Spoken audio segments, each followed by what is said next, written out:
Magandang araw mga kaibigan. Bigyan natin ng reaksyon, opinion itong pahayag ni Mr. Larry Gadon tungkol kay BP Sara. Mas maganda daw mag-resign na lang si BP Sara. Grabe itong Larry Gadon ito. Ito, unofficial Ronald Bato de la Rosa supporters. Post nila. Sabi, Gadon, pinagre-resign si BP Duterte sa pwesto. Nanawagan si Presidential Advisor on Poverty Alleviation Secretary Larry Gadon na sana mag-resign na lamang si Vice President Sara Duterte upang hindi ito ma-impeach. Sa kanyang pahayag, sinabi ni Gadon na mas gusto niyang tumakbo sa 2028 si Duterte at matalo para mapatunayan na dinala lamang ng mga Marcos ang unity noong 2022. Baliktad na yun. Kaya daw nanalo si BP Sara dahil dinala siya ni Marcos. So gusto niyang magtakbo si BP Sara sa 2028 para mapatunayan na wala siya talagang tao. Ito yung exact statement ni Mr. Larry Gadon. I suggest that BP Sara Duterte should resign and not for the impeachment trial to proceed. Di ba sabi ni BP Sara, gusto niyang matuloy dahil she wants bloodbath.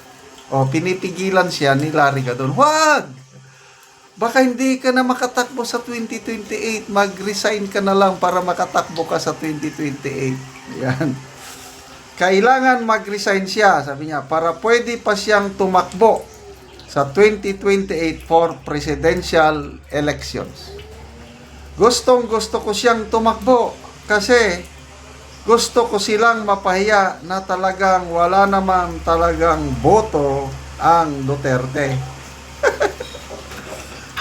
Pagpasensya na lang natin si Mr. Larry Gadon, tinambakan ng grabing ka-otso-otsohan Magbasa lang ako sa mga comments nakakatawa itong Mr. Larry Gadon. Para siyang si Auntie Claire. Card Solomon. Medyo may sakit si Gadon sa utak. Kailangan niya magpatingin sa doktor. Boyax Bells. Ito ang tunay na obob. Rosemary Ruiz Celeste. Not a good idea that BP Sara will resign. It should be PBBM who will be impeached. Dato Malajaila Ibrahim, may saltik talaga ang Gadon na ito. Kel Galaneda, ang amo mo, iparesign mo. Rolly Pacaon, short circuit, brain Gadon. Merly Salim, ikaw ang umalis dyan. Sama mo na ang iyong amo. Charito Moreno, what if ikaw na lang mag-resign? Hindi nga, nag-resign siya Kasama siya sa order ng Pangulo. Mass resignation. Dito natin malalaman ngayon. Kasi wala naman siyang ginagawa Ano bang naitulong niya sa poverty alleviation? SWS survey. Tumataas ang bilang ng mga pobreng pamilyang Pilipino. Very clear yan. Nagtataka nga si Auntie Claire Bakit ginagawa naman lahat ng administrasyon ang programa? Bakit dumarami ang pobre? Ganon din yung bilang ng mga taong nagugutom. Dumarami. Kaya kini-question minsan ni Auntie Claire yung survey ng SWS. So, kung dumarami ang mga pobre, dumarami ang nagugutom, ano ang silbi ni Presidential Advisor Larry Gadon on poverty alleviation? Diba? Yung return of investment, yung pera natin, yung pinaspasweldo natin sa kanya na more or less more than 200,000 per month. Sayang lang. Ngayon, pinaresign. Nag-resign siya. Wala pang balita kung ma-retain siya o hindi.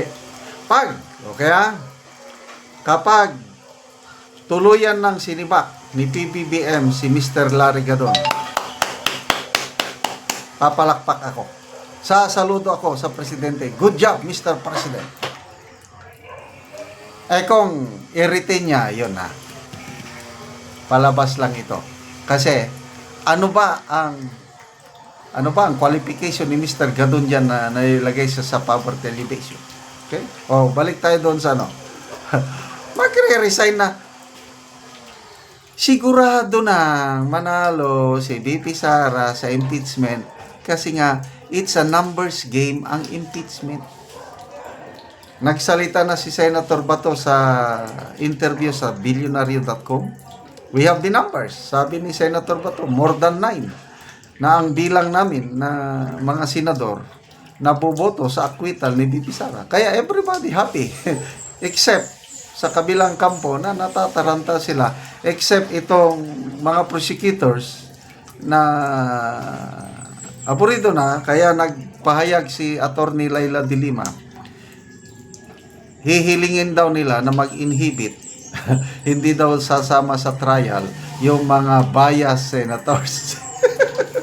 O sino yung mga bias senators na tinutukoy ni Attorney de Lima? Di yung Duterte Black, 6 na yan Go, Bato, Marcoleta, Aimee, Camille, sino to? Padilla. Yan, Duterte Black yan, 6, ang dami. Mag-inhibit, yes, pwede. Hilingin mag-inhibit, but depende sa desisyon ng senator judges. It's a numbers game. Yung nangyari sa US, yung unang term ni President Trump, inimpeach siya sa House kasi maraming Democrats doon kalaban ni Trump. Na-impeach siya. Makyat sa Senado. Pagdating sa Senado, despite overwhelming evidence against Trump, acquitted siya. Bakit?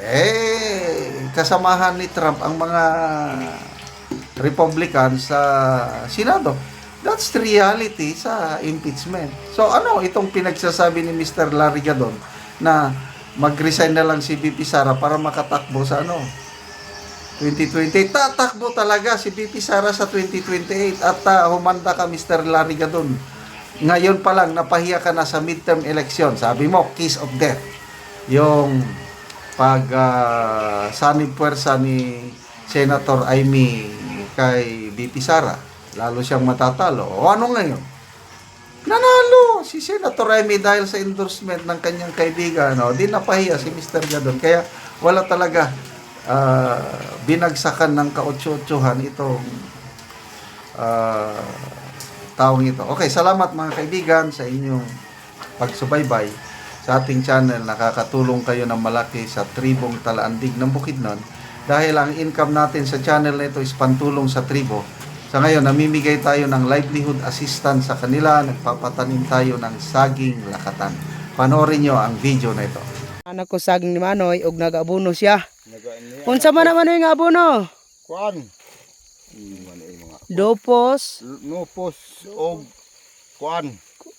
complete, Complete. ammonium, Ammonium. May akong gi kuan diri. abono. Abono. Para dali ra mangunod. Pila gani ni Manoy kapunuan nimong saging? 210 ni. 210. 210. Kining So, akong kuan diri. So maayo gid Manoy. Maayo gid Manoy ang tubo sa imong saging lakatan. So 210 tanan. Gawas nga hinlo, maayo sad ang tubo sa saging ni Manoy. Og sige siya ani og kaabono. Kedian yan dan aga. Siya. Dijuan ang bababa.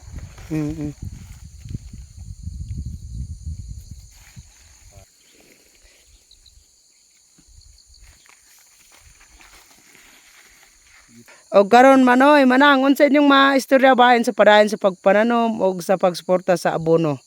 Maayog gyud nga kuan gihatagan mi sa magpadayon ang suporta sa naghatag aning mga saging ug abono. Yo. Aron Salamat, Jimmy. mo lambo pag ayo ang among tanom sa maaning Saging. saging. Lagi.